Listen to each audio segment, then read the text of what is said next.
muddo badan ayay igu jirtay in aan sameeyo shirkad ku shaqeyso online oo picturesa email suurtagalayn markii ay fikradaasi igu jirtay inaan isla markii ay igu soo dhacday bilaabo maxaa yeelay meel haysanin qalabkii lagu bilaabayay oo ay ka koobahay kamarad computer iyo waxyaabaha kale ee aad sida tooska ugu baahan tahay waxaan sameeyay inaan kamarad ka soo amaahdo nin aan saaxiib nahay isla markaasna aan ku dhaxdo waxaan ku bilaabayaa hawl noocaas ee kamaradaas ii soo dhiib kamaradii markaa aan soo qaatay waxaan ku bilaabay hawshan sida nimka social media ugu baahiya dadku social media uga soo codsadaan ugu baahayna qof kasta inta linkiisa ugu tagaan koodin jiray waxaan doonayaa ka qaado sawirkaas oo aan 2,000 ku xisaabinaya cala halkii sawir runtii dadku aad ayay soo dhaweynayeen oo cala hal sawir 2,000 oo wala yaab ku noqonaysa laba sawir 2,000 oo kaliya tasawirka iga qaad qof kasta oo dhanay online picture marka aan leeyahay waxaan u jeedaa qofku isagoo gurigiisa jooga ayuu sawirada soo dalbanaya oo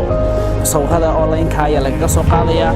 markaas haddana waxa timid caqabad marka online kaas muddo ku wadno qofku gurigiisa walaal jooga waxaan u baahanahay sawirro noocaas ama hudheel hebel baan jooga waxaan u baahanahay sawirro noocaas iga qaado iyo imika saacadayn kadib qofka halka ugu tagaa ama dhaweeyaan transportation kala qaata kadibna sidii baa qofkii kaga soo qaada sawirradii anigoo inta u sameeyo 24 saacadood gudahood ugu dira caqabada kale timid waxay ahayd inay u baahdaan dad fogfogi ay online kaga picture u baahdaan marka waxa sameeyadana form picture adeeg kale la yiraahdo ayaan dhawaan isagana soo saaray marka aan arkay baahida kale dadku u qabaan iga fogfogi oo iyagoo meelaha gobolada kala jooga walow imka aad waxa uga faa'iideystaba dadkan Hargeysa jooga iyo nawaaxigeeda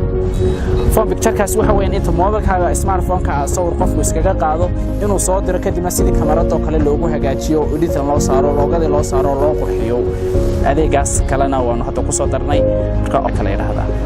dadku waxay ka soo dalbadaan adeegan social media-ha sida WhatsApp-ka Facebook-ka iyo Instagram-ka markaan ku baahino xayeysiisyada iyo inaan online picture ku qaadino ayaaba fariimo noo soo diraan amba lambarradan ku qornay naga soo garaacaan iyagoo naga soo garaacayo gobolada kala duwan ee Soomaaliland marka waxaan u sheegnaa in gobolada wiilkaas imanayno oo baan xilliga imanayno kadibna qofka intaanu sii reach garayno oo sii ku garayno ayaa ugu tagnaa halka sawir qaadano sadabanayo online-ka aad ayaan la yaabay kadib Facebook marka ka qabtay lambarkiisa waan la hadlay marka la hadlay waxaan ku wala si online iga qaadi kartaa sawirada wuxuu ii sheegay in gurigayga igu imanayo uu sawirada iga qaadi karo kadib maalintii dambe wuxuu igu yimi gurigayga wuxuuna iga qaaday sawiro degdeg ah waxaana macaamil kula noqday sidii adeegan horta waa adeeg aan aad iyo aad ula dhacay runtii oo ku sahlaya maanta adeegan ku sahlaya in si sahlan aad ku hesho sawiradaada 4 saac gudahood meel walba aad joogto bay number salahan markaba la soo hadasho meesha aad joogto goobta aad joogto lagu imanayo amba qaab online ahaan oo kale hadii aad ku dalbato xitaa sawirkaaga soo diraysa automatically sawirkan iyo si fudud u soo dhacaya runtii aad bay cajiib yarta adeegani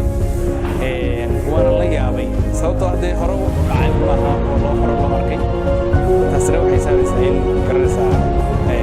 si wanaagsan